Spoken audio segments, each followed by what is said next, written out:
मला आयुष्यात कधी वाटलं नव्हतं की मी इथे तुमच्याशी बोलेन.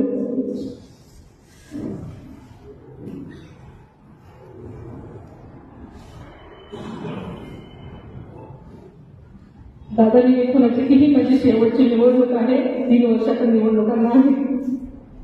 आणि तेवढ्याच उत्साहानं प्रत्येक निवडणुकीमध्ये जीवाचं रान त्यांनी करायचं ठरवलेलं असतं, त्याचं कामच असतं. आणि त्याच्यामुळे ते सकाळी सकाळी इकडे यायला निघाले.